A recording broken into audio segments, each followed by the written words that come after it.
আওয়ামী লীগের নেতা হলেন জামাতের সভাপতি, ঘটনা সত্য। বিষয়টা আপনারা কিভাবে দেখছেন মন্তব্য করে জানাবেন। জামাত কোন সেন্সে, কোন দৃষ্টিতে এই কাজ করেছে, তারা ব্যাখ্যা কিছু দিয়েছে, আরো কিছু দিবে, অন্য কোনো সিদ্ধান্ত নিতে পারে, কিন্তু এই বিষয়ে একটা সমাধানমূলক আলোচনা করা দরকার। দর্শক, আমি যে আলোচনা করবো আপনারা একমত কিনা জানাবেন, কারণ এই ধরনের ঘটনার সামনে আরো অনেক ঘটতে পারে। আওয়ামী লীগ নেতা জামাতের নতুন নেতা। দর্শক, এটাকে অনেকেই জাস্টিফাই করছেন এবং স্থানীয় জামাত বলছে এর পক্ষে যুক্তি আছে, ব্যাখ্যা আছে। যদিও সেই ব্যাখ্যাটা আমি জানতে পারিনি, বা যে সাংবাদিক রিপোর্ট করেছে আমার দেশের, বলছে যে সরাসরি কথা বললে ব্যাখ্যা দেওয়া যাবে। কি ব্যাখ্যা দিবে এটা আমরা জানি। হ্যাঁ, আপনি কারণ শুনলে অবাক হবেন, নেপথ্যের রহস্য শুনলে, যে এই কারণে আওয়ামী লীগ নেতা জামাতের সভাপতি, এটা কি হয়? আপনি অবাক হবেন। দর্শক, আমরা যদি নিউজটা একটু প্রথমে দেখি, কুমিল্লার তিতাস উপজেলার ৯ নং মজিদপুর ইউনিয়নের ৪ নং ওয়ার্ড জামাত ইসলামী সভাপতি নির্বাচিত হয়েছেন মোহাম্মদ আবু হানিফ। তিনি এই ওয়ার্ডে আওয়ামী লীগের সাধারণ সম্পাদক। দেখেন, ওয়ার্ড জামাত নেতা এর গুরুত্ব কম। জামাতের সাংগঠনিক স্ট্রাকচারে ওয়ার্ড নেতা জামাতের ওইভাবে লিস্টেড গুরুত্বপূর্ণ জনশক্তি। কিছু কিছু জায়গায় মহানগরী পর্যায়ে ওয়ার্ডের, মহানগরীতে বা সিটি কর্পোরেশন ওয়ার্ড তো বড় কিছু, কিন্তু ওয়ার্ডের মধ্যে উপশাখা টাইপের কিছু, যে উপশাখার নেতা হচ্ছে সভাপতি হতে রোকন হওয়া লাগে না। তো জামাতের যে পদ পেতে রোকন হওয়া লাগে না, ওটা কোনো পদের মধ্যেই পড়ে না। এটা হচ্ছে একটা কথা, এটা আপনাকে বুঝতে হবে। ওটা হচ্ছে দুধভাত টাইপের পদ, অথবা হ্যাঁ হতে পারে ওই পদ যারা পায় তারা একসময় রোকন হয়, কিন্তু জামাতের যে পদ পেতে বেসিক্যালি রোকন, সাংগঠনিক পদ পেতে রোকন হওয়া লাগে না, ওটা দুধভাত। ওটা জামাত ওইভাবে ওন করে না। জামাতের যে পদ পেতে রোকন হওয়া লাগে সেটা হচ্ছে আসল পদ জামাতের। এই দৃষ্টিভঙ্গিটা আপনাকে আগে বুঝতে হবে। তবে জামাত এখন অনেক বড় দল, নির্বাচনী রাজনীতি সেই আগের মতো যোগ নেই। তো এখন জামাতের ওয়ার্ড সভাপতিকে সভাপতি হিসেবে জাতীয় পত্রিকায় লেখে। এই যে জামাতের সাংগঠনিক স্ট্রাকচারে এই আওয়ামী লীগ নেতা তিতাস উপজেলায় আবু হানিফকে নিয়ে যে কথা হচ্ছে, তিনি দুধভাত কিছুই না, কিন্তু বর্তমান বাস্তবতায় তিনি কিন্তু এখন জামাতের সভাপতি। এখন জামাতের কোথার সভাপতি এটা কিন্তু লেখে না, জামাতের সভাপতি, থানা সভাপতি না জেলা সভাপতি। এর মানে যারা জামাতের সাংগঠনিক স্ট্রাকচার বুঝে না, তাদের কাছে এই আবু হানিফ সাহেব জামাতের বিশাল নেতা, অথচ জামাতের সাংগঠনিক স্ট্রাকচারে তিনি দুধভাত। বুঝতে পারছেন? এটা একটা কথা।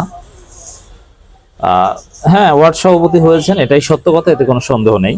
এটা কোনো মিস ইনফরমেশন নয়, ডিসইনফরমেশনও নয়। আর তিনি আওয়ামী লীগের সাধারণ সম্পাদক এখনো আছেন বা ছিলেন, এটাও সত্য কথা। জামাত ইসলামের ওয়ার্ড সভাপতি আবু হানিফ মেম্বার বলেন, আমি মেম্বার হওয়ার আগে থেকে এই জামাত ইসলামের সাথে জড়িত ছিলাম। আওয়ামী লীগ আমলে মেম্বার নির্বাচিত হওয়ার পর ওয়ার্ডে অবকাঠামোগত উন্নয়নমূলক কাজ করার জন্য আমি আওয়ামী লীগের ওয়ার্ড সাধারণ সম্পাদক হয়েছি।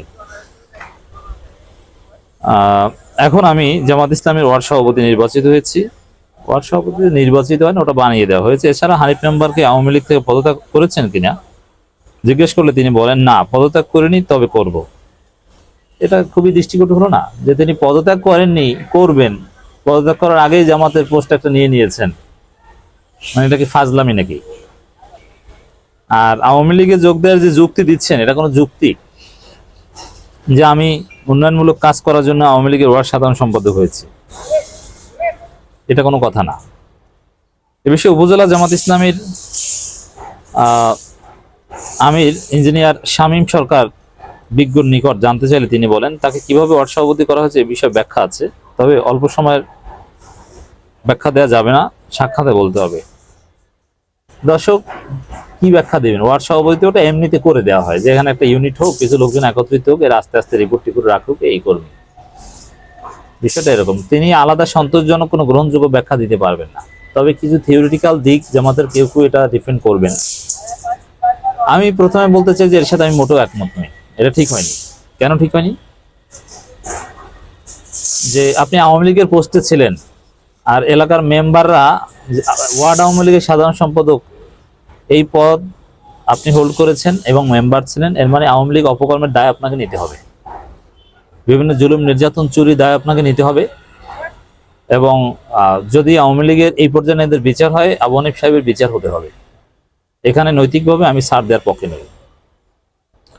আর দ্বিতীয় কথা, জামাতের অনেকে যে যুক্তিটা দেওয়ার চেষ্টা করছেন যে হেকমতের কারণে তিনি আওয়ামী লীগ করেছেন, এখন সময় এসেছে তিনি নিজ দলে ফিরে এসেছেন, তিনি আগে থেকেই জামাত, হেকমতের কারণে এখানে গিয়েছেন। দেখেন, বর্তমান সময়ে জামাত ইসলামের বিরুদ্ধে রাজনৈতিক বয়ান কি? ৭১ আর জামাত গুপ্ত রাজনীতি করে, এই দুইটা। এর বাইরে জামাতের বিরুদ্ধে কোনো অভিযোগ নেই। জামাত তো চাঁদাবাজি করে না। দেখেন, গুপ্ত রাজনীতি ওটা শিবিরের ক্ষেত্রে প্রযোজ্য, জামাতের ক্ষেত্রে প্রযোজ্য না। গুপ্ত রাজনীতি, অনুপ্রবেশের রাজনীতি, এটা বিশ্ববিদ্যালয় হলগুলোতে আমরা সমর্থন করি, কিন্তু জামাতের ক্ষেত্রে সমর্থন করি না। জামাতের ক্ষেত্রে গুপ্ত রাজনীতি করার কোনো প্রয়োজন নেই, কোনো লাভ নেই। এই যে হানিফ সাহেব যে আওয়ামী লীগের নেতা হয়েছেন, মেম্বার হয়েছেন, এতে সংগঠনের কোনো উপকার হয়েছে কেউ বলতে পারবে না। বরং এই টাইপের লোক আওয়ামী লীগের পোস্ট পেয়ে নিজেকে নন জামাত প্রমাণ করার জন্য আরো জামাতের সাথে দূরত্ব রাখতো। অতএব, আর জামাত তো এত বড় দল হয়নি যে আসলে যোগ দিতে দেবে না। জামাত তো চায়, জামাতের যেমন যিনি ইউনিয়ন আমির, তিনি চান যে আমার রোকন বারুক, ইউনিট বারুক, উপশাখা বারুক। এই জন্যে কেউ আসতে চাইলে তাকে না তো করা যায় না, এই সেন্সে তাকে নিয়ে থাকে। কারণ বৃদ্ধির একটা প্রেশার আছে যে কর্মী বৃদ্ধি করতে হবে, শাখা বৃদ্ধি করতে হবে, ইউনিট বৃদ্ধি করতে হবে। ইউনিট কায়েম করেছে কে? আওয়ামী লীগ। দেখারও তো টাইম নেই। এই অস্থিরতা জামাতের এখানে এই ভুলের ক্ষেত্রে দায়ী। আবার অনেকে যে যুক্তি, এখানে এই হেকমতের যে যুক্তিটা, এটা যদি মেনেও নেই যে না ঠিক আছে তিনি আসলে জামাত করতেন, পরবর্তীতে কৌশলগত কারণে আওয়ামী লীগ করেছেন, পরে আবার নিজ দলে ফিরে এসেছেন, এটা সমালোচনা কি আছে? এই কথা অনেকে বলছেন। এর জবাবে আমি বলবো, দেখেন, তিনি আগে থেকে জামাত করতেন, তিনি জামাতের সংগঠন অনুমতি নিয়ে আওয়ামী লীগের মেম্বার হননি কিংবা আওয়ামী লীগের পদ নেননি। জামাত তার কোনো জনশক্তিকে আওয়ামী লীগের পদ নিতে সাংগঠনিকভাবে অনুমতি দেয়নি। শিবিরের ক্ষেত্রে হতে পারে, কিন্তু জামাতের ক্ষেত্রে এটা হয়নি। অতএব, আর এই লোক তিনি তো রোকনই নন, অতএব সাংগঠনিকভাবে জামাত তো তাকে দৃষ্টিভঙ্গি এভাবে দেয় না। আর তিনি মেম্বার হয়েছেন কিভাবে, এটা স্পষ্ট করুন, চুরি করে না কিভাবে? অতএব তিনি আসলেই জামাত করতেন, অতএব ফিরে এসেছেন, এই ব্যাখ্যাটা গ্রহণযোগ্য না। আর যদি কোনো কারণে কোনো এলাকায় এরকম হেকমত নিয়ে থাকেন কেউ, তাহলে তিনি জামাতে ফিরলে তিনি কর্মী হিসেবে থাকবেন, তিনি কোনো পোস্ট পজিশন পাবেন না, এটা নিয়ম হওয়া উচিত। যেমন হানিফ সাহেব আগে থেকে জামাত করতেন, কৌশলগত কারণে আওয়ামী লীগ করেছেন, এখন সুসময় ফিরে এসেছেন, দ্যাটস ইট, ওকে। কিন্তু রাজনৈতিক বাস্তবতায় তাকে কোনো পদ পদবি দেওয়া যাবে না, তাকে কখনো ক্যামেরার সামনে বসানো যাবে, জাস্ট কর্মী, আগে থেকে জামাত কর্মী, এর বাইরে কিছু না। জামাতকে এই নিয়মটা মানতে হবে, আমরা এই নসিহত করছি। অনেকে বলছেন যে ইসলাম এরকম ছিল যে শত্রুদের মধ্যে লোক রেখে দিত। দেখেন, এটা সেই যুদ্ধনীতি, আর বাংলাদেশে আওয়ামী লীগ জামাতের রাজনীতি দুইটা এক করে ফেলাটা এটা আপত্তিকর। আর এখানে নানান যুক্তি কেউ দিচ্ছে, তবে আমি মনে করি যে এটা সংগঠনের একটা ভুল। এখানে কোনো হেকমত কৌশল কিছু না, ওটা ওই জামাতের অস্থিরতা থেকে করেছে যে বৃদ্ধি করতে হবে। জামাতের সবচেয়ে ভালো নেতাকে যে যত বৃদ্ধি করতে পেরেছে, যে যত টাকা উঠাতে পেরেছে, এই অস্থিরতা থেকে যাকে পায় ইউনিট একটা কায়েম করে দেয়, খোঁজ খবর নেওয়ার সময় নেই। কিন্তু না, খেয়াল রাখবেন, পোস্ট পজিশন যারা আওয়ামী লীগ থেকে এসেছে, সে জামাতের সাবেক রোকন হলেও তাকে দিবেন না, বা বর্তমান রোকন হলেও দিবেন না, তিনি অন্যভাবে কাজ করবেন।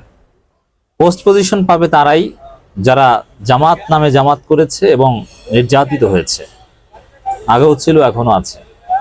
এটা জামাতকে খেয়াল রাখতে হবে। অতএব জামাত হেকমতের যে ব্যাখ্যা দিচ্ছে, এবং ব্যাখ্যা আছে, উপজেলা আমির বলেছেন ব্যাখ্যা আছে, কিসের ব্যাখ্যা আছে? কোনো ব্যাখ্যা নেই। আপনি ভুল করেছেন, তাকে এখান থেকে সরিয়ে দিয়ে তাকে পুলিশে দিবেন না, তাকে জামাতের এই ওয়ার্ড সভাপতি থেকে জরুরি ভিত্তিতে সরিয়ে দিন। আর হানিফ সাহেব তিনি জামাতের কর্মী, দ্যাটস ইট, এর চাইতে বেশি কিছু দরকার নেই।